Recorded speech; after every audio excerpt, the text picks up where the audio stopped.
चला मंडळी, आज आपण करणार आहोत रवा बेसन खीर। तुम्ही नुसती रव्याची खीर किंवा रवा नारळ खीर केलेली असेल, पण एकदा या पद्धतीने अत्यंत स्वादिष्ट अशी रवा बेसन खीर करून बघा। फक्त 10 मिनिटात झटपट आणि अगदी कमी साहित्यात तयार होणारी ही खीर तुमच्या घरी सगळ्यांना खूप आवडेल।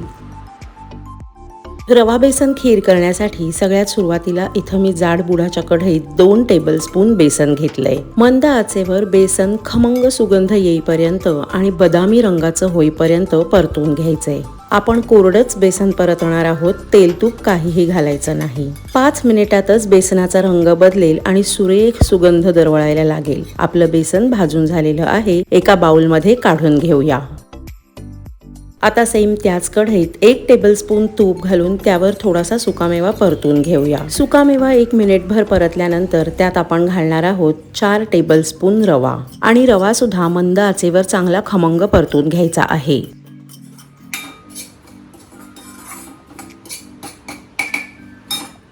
खीरीसाठी इथे आपला रवा भाजतोय।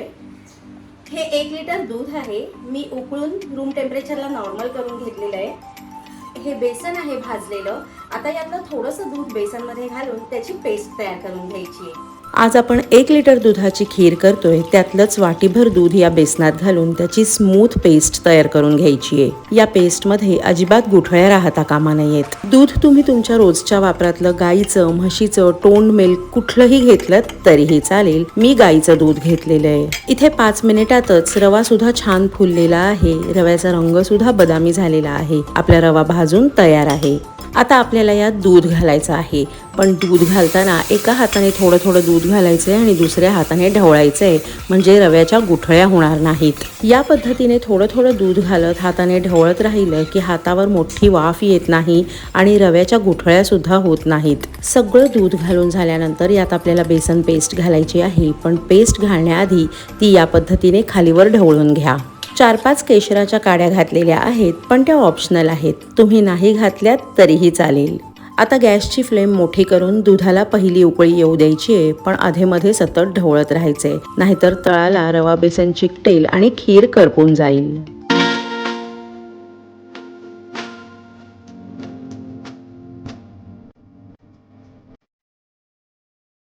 पहिली उकळी आल्यानंतर आपण गॅसची आच मंद करूया आणि यात साखर घालूया। ही 8 टेबलस्पून साखर आहे। आमच्याकडे गोड पदार्थ थोडे गोडच लागतात। तुम्हाला जर कमी गोड आवडत असेल तर साखरेचं प्रमाण तुमच्या आवडीनुसार कमी अधिक करू शकता। साखर विरघळायला लागली की खीर थोडीशी पातळ वाटेल। आता यात आपण घालणार आहोत 1 ते 2 चिमूट मीठ। काही ठराविक गोड पदार्थांमध्ये थोडंसं मीठ घातलं की त्या गोडाची चव अधिक खुलून येते। आणि ही बघा, आपली मस्त दाटसर खीर तयार आहे। ही खीर फार जास्त शिजवू नका, कारण यात आपण बेसन घातलेलं आहे। बेसन जेवढं जास्त शिजत जाईल तेवढी ती पिठल्यासारखी होईल। अर्धा टीस्पून वेलदोड्याची पूड घालून मिक्स करून घेऊया आणि या स्टेजला गॅस बंद करून गरमागरम खीर सर्व्ह करूया।